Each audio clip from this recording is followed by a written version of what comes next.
We talk a ton about artificial intelligence, right? But what if I told you our whole idea of intelligence itself is, well, kind of flawed? There's this really compelling new argument that says we've been looking at it all wrong, not just for machines, but for ourselves too. Let's get into it. Okay, so let's just kick things off with this bombshell of a statement from Professor David Krakauer. He's basically saying that the very strategy of large language models, just cramming in more data, more power, is exactly why they can't be intelligent.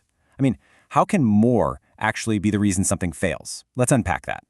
So the argument really starts with a pretty simple distinction. An LLM, it works on this more is more philosophy. You could say it's basically read every book in the library of human knowledge. And yeah, it can find, connect, and spit that information back out at incredible speed. But is just having all the information the same as actually solving a problem? And this, right here, is just the perfect analogy. We all get this instinctively, right? Having access to all the answers isn't the same as figuring out an answer on your own. Intelligence isn't about how big your library is. It's about what you can do when the library's closed and it's just you and the problem. Okay, so if just piling on more and more data isn't intelligence, what is? Well, Krakauer's answer is the complete opposite. It's less is more. He argues that real intelligence isn't about building some super complex, perfect copy of the world. Nope. It's about finding the simple, elegant rules that make the whole thing make sense. And this is such a great way to look at the history of science. On one side, you've got Ptolemy's model of the universe. It kind of worked, but to keep it working, he had to keep adding more and more complexity, these things called epicycles on top of epicycles. That's a classic more is more approach. But then, on the other side, you get Newton. Just one single, beautiful equation that describes the same reality, but with so much more power and elegance. That is less is more. So you see, the big idea here is that intelligence is the hunt for the underlying rules. It's the engine that takes all this crazy complexity and boils it down into simple principles we can actually understand. It's how we find that one law of gravity hiding in the chaotic dance of all the planets. Now, this whole less is more idea isn't just a cool phrase. It's the foundation for a totally new model of intelligence. Krakauer says we need to stop thinking about smart as a single ladder that you climb. Instead, picture three totally different kinds of intelligence, each on its own separate axis. First up, there's strategic intelligence. This is just raw survival, the ability to adapt and keep going. And get this, on this front, we humans are not the champions. You could argue a simple virus is way better at this than we are. It is ruthlessly efficient, constantly spinning off new mutations, just trying to find one that works, no matter what the cost. Second, we've got inferential intelligence. This is just pure computation, multiplying, dividing, number crunching. And look, let's be real. This is where we humans are famously bad.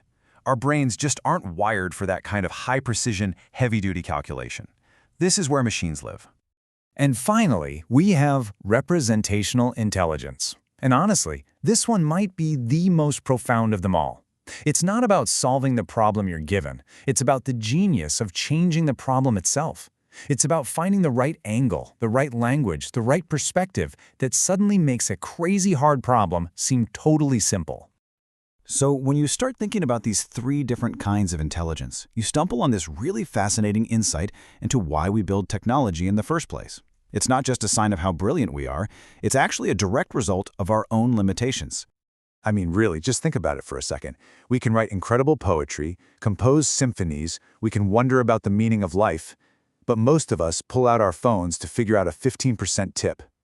Why are we so terrible at that one specific thing, that inferential intelligence?